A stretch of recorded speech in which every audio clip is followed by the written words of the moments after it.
사람이 살 수 없는 산속이나 산골짜기에 숨어서 비참하고 치욕적인 생활을 한다는 것, 모든 공적 사회생활에서 격리되고 백성으로서의 제사와 가정생활을 포기하고 산다는 것, 부모와 형제와 친척들로부터 버림을 받고 잊혀져 산다는 것 등입니다. 비신자들 사이에 돌아다니는 이러한 험담은 날이 갈수록 더 커져서 증오와 멸시로 이어집니다.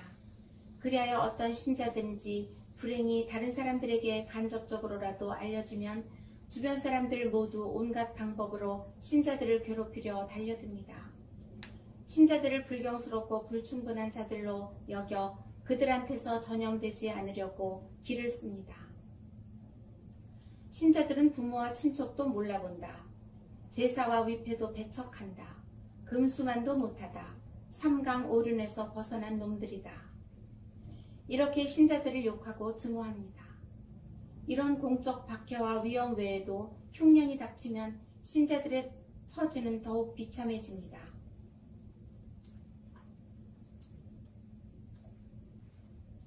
우리 형제들의 처참한 상태는 차마 눈뜨고 볼 수가 없을 지경입니다. 1839년 박해 때 얼마나 많은 신자들이 기아와 추위 때문에 죽었는지 헤아릴 수가 없습니다. 벌써 10년이 지났으나 그 재난의 여파와 흔적이 아직도 남아 있습니다. 그 당시 그들이 겪은 이야기를 들을 때 저는 동정심의 고통으로 마음이 갈갈이 찢어집니다. 조선에서는 온갖 법률이나 관습이나 풍습이 한결같이 천주교 계명의 준수를 저지하기 위하여 제정된 것처럼 보입니다. 지금의 상황에서 우리에게 유리한 것이라고는 기적적으로 두 가지가 있습니다. 우리나라 사람들이 부모의 초상부터 탈상까지 입어야 되는 상복의 풍속과 전교활동과 교리 공부에 큰 도움을 주는 한글입니다. 첫째, 상복이 전교활동을 도와주는 풍습입니다. 부모의 상을 당하면 자식들은 3년 동안 대죄인으로 자처하고 최대한 죄를 뉘우치는 고속생활을 합니다. 어느 장소에서든지 상복만 입어야 합니다. 장례식과 제사 외에는 일절 다른 공식적인 예식이나 모임에 참여하지 못합니다. 노래와 춤이나 잔치 등 오락을 즐길 수 없습니다. 방갓을 머리에서부터 어깨까지 덮어 써서 땅만 내려다볼 수 있게 하고 또 막대기를 띄워 만든 얼굴 가리개로 입에서부터 코와 눈까지 얼굴 전체를 가리고 다닙니다. 이러한 풍속은 서양 선교사 신부님들을 위해 발명된 도구라 할 만합니다. 만일 이러한 풍속이 없었더라면 서양 선교사 신부님들이 전교하기 위해 한 발짝도 외출을 할 수 없었을 것이고 조선에 머물러 있는 것조차도 불가능한 것입니다. 둘째, 한글이 교리 공부하는 데 매우 유용합니다. 우리나라 알파벳은 10개의 모음과 14개의 자음으로 구성되어 있는데 아주 쉽게 배울 수 있어서 10살 이전의 어린이라도 글을 깨칠 수 있습니다. 이 한글이 사목자들과 신부님들의 부족을 메우고 강론과 가르침을 보충하여 줍니다. 쉬운 한글 덕분으로 세련되지 못한 산골에서도 신자들이 빨리 천주교 교리를 배우고 구원을 위한 훈계를 받을 수가 있습니다. 현재 우리나라 조정은 신자들에 대해 아무런 간섭도 하지 않습니다. 조정의 내부 사정과 당파 싸움에 휩쓸려 다른 사안을 생각할 겨를이 없는 모양입니다. 그들은 중국으로 간단없이 사신을 보내고 있습니다. 최근 마지막으로 파견된 사신은 중국 황제께 현재 조선 임금의 누명을 벗겨달라는 탄원서를 제출하려 보낸 사신입니다. 현재의 임금님이 천주교 신자 집안 출신이고 역적의 후손이라는 누명을 벗겨달라는 것입니다. 현재 조선 왕국을 통치하고 있는 임금님은 왕족 출신이기는 하지만 매우 불명예스러운 가문에서 태어난 19살 된 청년입니다. 1801년 신유년에 전국적인 대박해가 있었습니다. 그때 천주교를 미워하는 원수들이 자기들보다 더 지혜롭고 임금님의 총애를 받으며 나날이 더욱 강력한 세력을 형성하고 있던 몇몇 유력한 천주교 신자들을 파멸시키기 위하여 터무니없는 중상모략을 꾸며냈습니다. 천주교의 원수들은 임금님에게 천주교 신자들이 합법적인 금상왕을 폐위하고 이인이라는 왕족을 새 임금님으로 옹립하려 한다고 모함하였습니다. 이인은 그 당시 임금님 순조의 형이고 지금 임금님 철종의 조부입니다. 그는 천주교 신자가 아니었고 다만 그의 아내 송마리아와 며느리 신마리아가 신자였습니다. 그런데 이인이라는 사람이 천주교 신자들의 두목이고 반역자들의 주동자라는 제목으로 사약을 받았으며 그의 아내와 며느리도 사형을 당하였습니다. 그리고 그의 집안은 전체가 강화도로 기양갔습니다. 그 가족들은 형언할 수 없는 천대와 터무니없는 중상으로 산산이 흩어졌습니다. 어떤 이들은 사형을 당하였고 어떤 자손들은 극단적인 비참 속에 내버려졌습니다. 현재 임금님은 사냥꾼으로 불렸고 자기 친척집에서 종 노릇을 하였습니다. 장날이 되면 값싼 일꾼 노릇을 하였고 인정머리가 티끌만큼도 없는 주인에게 거의 매일 채찍을 맞았습니다. 전 임금님이 승하함에 따라 군인들 한 패거리가 강화도에 몰려가서 그를 현재 임금님으로 모셔왔습니다. 그런즉 조선 왕조의 창업 이래 500년 역사상 왕가의 이와 비슷한 사례가 없었습니다. 그 왕족의 알려진 수치와 치욕을 정화할 필요가 있었습니다. 그리하여 중국 황제의 권위로 그러한 불명예를 척결하고 조선 왕에게 명예를 회복시켜 주십사고 사신을 중국 황제에게 보낸 것입니다. 그 청원서에 천주교를 허위로 가득 차고 정도와 도의를 전복하려는 극악한 이론이라고 비난하였습니다. 중국 새 왕족의 황제는 조선 왕족의 내부 사정을 알 길이 없었으나 조선 왕의 청원을 윤허하여 황제의 권위로 조선 왕의 모든 불명예를 척결하고 그에게 영예를 회복시켜 준다고 선언하였습니다. 신부님, 동양의 현인이라는 자들이 장난치는 꼴 좀 보십시오. 금년에 제가 집행한 성물을 보고 드리겠습니다.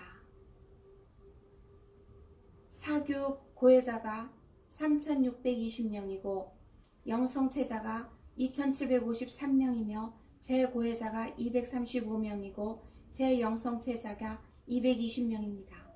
그리고 어른 영세자가 197명이고 예비자로 등록된 이가 229명이며 유아 영세자가 54명입니다. 또한 대세받은 아기 293명에게 세례성사 보례를 집전하였고 대세받은 어른 28명에게 세례성사 보례를 집전하였습니다. 죽을 위험 중에 있는 비신자 아기 225명에게 대세를 주었습니다. 세월이 좀 더 편안하다면 또는 우리에게 신앙의 자유가 중국인들이 누리는 만큼이라도 있다면 우리는 날마다 훨씬 더 많은 사람들에게 세례를 집전할 수 있었을 것입니다. 지금 진리를 어느 정도 깨닫고 있으면서도 이 진리를 추구할 방법을 찾지 못하여 자기들의 가엾은 처지에 한숨 짓고 있는 가련한 영혼들이 얼마나 많은지 모릅니다. 이에 관한 한 가지 신뢰를 말씀드리겠습니다. 경상도 언양이라는 고을에 상당한 세력을 가진 오씨라는 관원이 있었습니다. 그의 동생이 천주교 신자가 되어 안드레아라는 세례명으로 세례를 받았습니다. 오씨는 동생이 영세한 것을 알고서 화가 머리끝까지 났습니다. 단숨에 한 손에 칼을 잡고 한 손으로는 동생의 멱살을 잡았습니다. 그리고 당장 목을 자르겠다고 위협하면서 천주교를 버리라고 명령하였습니다. 안드레아는 조금도 겁내지 않고 목을 내밀고 어서 치라고 대답했습니다. 동생의 굳센 태도에 흉악한 형이 굴복하고 말았습니다. 한편 그 잔인한 오씨의 아내는 이런 용감한 힘을 주는 천주교 진리에 탄복하여 자기도 전심전력으로 천주교를 믿고자 결심하였습니다. 그러나 신앙을 지키고 신자 생활을 실천할 방법이 없었습니다. 그의 집에서는 전혀 불가능하였고 그렇다고 하여 그 집을 빠져나올 수도 없었습니다. 그래서 마음속으로만 노심초사하고 있었습니다. 이 같은 처지의 사람들이 무수히 많습니다. 이들에게 신앙의 자유가 조금이라도 있다면 틀림없이 기뻐 용약하면서 그리스도의 양무리 안에 들어올 것입니다. 주여, 저를 불쌍히 여기소서. 바싹 말라버린 저희 땅에 당신 자비의 소낙비를 퍼부어 주소서. 진리에 목말라 하고 있는 저희에게 당신 구원의 물을 실컷 마시게 해 주소서. 조선 정부가 세실 함장의 편지에 대한 해답으로 라피에르 함장에게 보낸 것을 신부님에게 소개합니다. 이것이 원문과 똑같은 것인지 아닌지를 알 수 없으나 조선 조정이 다음과 같이 발표한 것은 사실입니다. 지난해 조선 왕국의 영토인 외연도에서 어떤 주민이 외국 함선에서 건네준 편지라고 말하면서 우리 조정에 전해왔습니다. 조정에서는 이 소식에 크게 놀라 편지를 펼쳐보니 당신들 왕국의 세실 함장이 우리 대신들에게 보낸 편지라는 것을 알았습니다. 그 편지에는 다음과 같은 내용이 담겨 있었습니다. 우리 왕국의 고귀한 인물인 앵베르 샤스탕, 모방 등 어른 세 분이 불행하게도 당신들에 의해 사형을 당했습니다. 이제 우리는 당신들이 무슨 이유로 그분을 죽였는지 묻고자 왔습니다. 당신들은 나라의 법이 외국인의 무단 입국을 금하는데 그 세 분이 이 법을 어겼기 때문에 사형을 당한 것이라고 말씀하시겠지요. 그러나 중국인이나 만주인이나 일본인이 조선에 입국하는 일이 있으면 당신들은 감히 그들을 죽이지 못하고 각기 그들을 본국으로 돌려보냅니다. 그런데 어찌하여 우리나라 사람 그 세 분에 대해서는 중국인이나 만주인이나 일본인처럼 대우하지 않았습니까? 만일 그분들이 살인이나 방화나 그와 비슷한 다른 죄악을 범했다면 그분들을 체포하여 처벌하는 것이 마땅한 일이었을 것이고 이에 대하여 우리는 아무 말하지 않고 묵인하였을 것입니다. 그러나 그분들은 죄가 없었는데 당신들이 부당하게 사형을 집행하였으니 프랑스 국가에 대하여 중대한 모욕을 준 것입니다. 이런 내용의 편지를 세실 함장이 보내왔는데 이 편지에 대해 조선 정부는 다음과 같이 분명한 대답을 하였습니다. 기해년 1839년에 어떤 외국인들이 체포되었습니다. 우리는 그들이 언제 조선에 잠입하였는지 알지 못합니다. 그들은 조선 사람과 같은 옷을 입고 조선 말을 하며 밤에만 나다니고 낮에는 집안에서 꼼짝 않고 지내며 얼굴을 변장하고 흔적을 감추면서 국가 반역자들과 불충한 자들과 흉악 무도한 불량배들과 사귀고 어울려 다니므로 우리가 체포하여 문초하였습니다. 그들이 관가에 끌려와서 신문을 받을 때 자기들의 이름이 한 사람은 나 베드로고 또 한 사람은 정야고보라고 진술하였습니다. 당신들 함장의 편지에 언급된 사람들이 혹시 이 사람들입니까? 신문을 받을 때 그들은 자기들이 프랑스인이라고 밝히지 않았습니다. 비록 그들이 당신들 왕국에서 온 사람들이라고 자백을 했다 하더라도 우리는 지금에서야 당신들 나라에 대해서 듣게 되었으니 우리가 당신들이 어떤 사람들인지 어찌 알 수 있겠습니까? 그런즉 비밀 입국을 금하는 우리 법을 어찌 적용하지 않을 수 있겠습니까? 그뿐 아니라 그들이 옷도 갈아입고 이름도 바꾸는 등 변장하면서 흉악한 무리와 어울려 다니는 행동은 그들이 우리나라에 들어온 것이 악의에 의한 것이었음을 넉넉히 보여줍니다. 따라서 우연히 파선을 당해 우리 왕국에 상륙하게 된 자들과는 도무지 비교할 수가 없습니다. 우리 왕국은 바다로 둘러싸여 있기 때문에 가끔 외국인들이 풍랑에 파선하여 해안에 표류하는 일이 있습니다.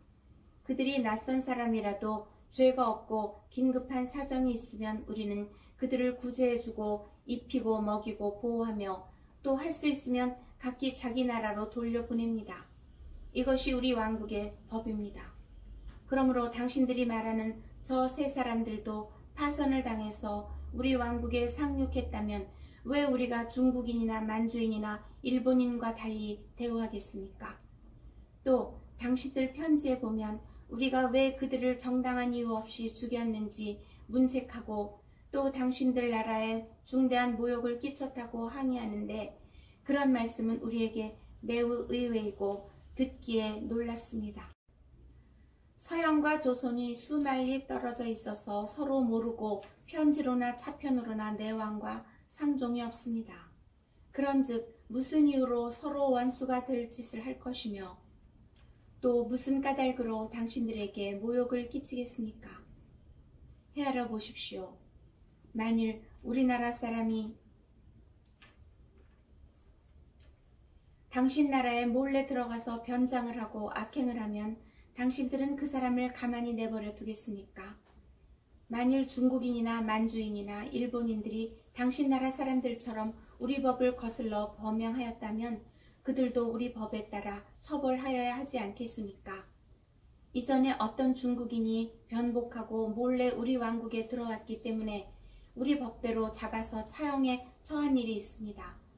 그러나 중국에서는 이에 대하여 아무런 항의도 없었습니다. 중국 사람들은 우리 국법을 잘 알고 있기 때문입니다. 생각해 보십시오. 우리가 사형에 처한 사람들이 프랑스인이라는 것을 알았다 하더라도 그들의 행동은 살인자나 방화자들의 행동보다도 더 큰 죄가 되는 것이므로 그들을 용서할 수는 없었을 것입니다. 더구나 그들의 국적을 모르므로 우리나라 형법에 따라서 극형에 처해야만 했던 것입니다. 사정은 극히 분명하여 더 이상 다른 말이 필요가 없습니다. 작년에 보낸 당신들의 편지에 대한 답장을 받으러 당신들이 오리라는 것은 우리는 짐작하고 있었습니다. 그러나 당신들의 편지는 필요한 격식을 갖추지 않고 요식 절차 없이 전달된 것이므로 우리는 거기에 대해 답장할 의무가 없습니다. 이 사건은 일개 도의 관찰사가 관여할 문제가 아닙니다. 그뿐 아니라 우리 왕국은 중국 황제에게 종속하여 있으므로 외국인들에 관한 문제는 중국 천자께 품위해야 합니다. 그러므로 중국 정부의 동의 없이 당신들이 어찌 회답을 받을 수 있겠습니까? 이런 일은 이루어질 수 없습니다. 그러나 우리 대신들이 당신들에게 대답하더라도 그 내용은 이상에 말한 것과 다르지 않을 것입니다. 그러므로 이 말을 당신 나라 상관에게 보고하십시오. 그리고 사태의 진상을 설명하기 위하여 이와 같이 말씀드리지 않을 수 없음을 의외로 생각하지 마십시오. 이상이 조선 조정에서 세실 함장에게 보낸 회답의 요지입니다. 1847년 페레올 주교님께서 1839년 박해 때 순교한 조선 순교자들의 행적을 기록한 작은 책 한 권을 저에게 보내주셨습니다. 이 책은 신자들이 특히 앵베르 주교님의 명을 받은 현성문 가롤로가 수집한 것을 벨린 명의 페레올 주교님이 프랑스어로 저술한 것입니다. 앵베르 주교님은 현성문에게 순교자들의 행적을 정확히 수집하도록 특별히 분부하신 다음 당신도 순교하셨습니다. 이 책은 신자들 사이에 구전으로 내려오는 이야기들을 소집한 것입니다. 그 이야기들은 대체로 목격 증인들이 별로 없지만 그 중에 진실로 여겨지는 것만 추려서 기록했습니다. 그러나 그 이야기들은 대부분 목격자나 증인들이 별로 없습니다. 이 작은 책의 말미에서는 많은 순교자들의 행적이 간략하게 기록되거나 어떤 것은 아예 몽땅 빠졌습니다. 그 이야기들 중에서 역사의 복원을 위해서나 신자들의 교화를 위하여 재미있고 중요한 것이 적지 아니할 것입니다. 그 밖의 것에 대해서는 아직 충분히 조사하거나 더 정확히 심사하지 못하였습니다. 그러나 저는 하느님의 자비로 오랫동안 서원했던 것처럼 저의 동료들에 대해 더욱 주의 깊게 고찰하고 조상들의 순교 사실을 더욱 세심하게 조사하지 않고서는 스스로를 억제할 수 없었습니다. 더구나 위에 언급한 순교록에는 저희 아버지에 대해서는 매우 자세히 기록되어 있는 반면 저희 어머니에 대해서는 전혀 언급이 없기 때문에 더욱 그러합니다. 페르올 주교님께서 보내주신 순교록을 중국에서 처음 읽었을 때 조국에 돌아가면 신부님들께 그 보고서에 관하여 더 정확히 써서 보내드려야겠다고 진작부터 별렀습니다.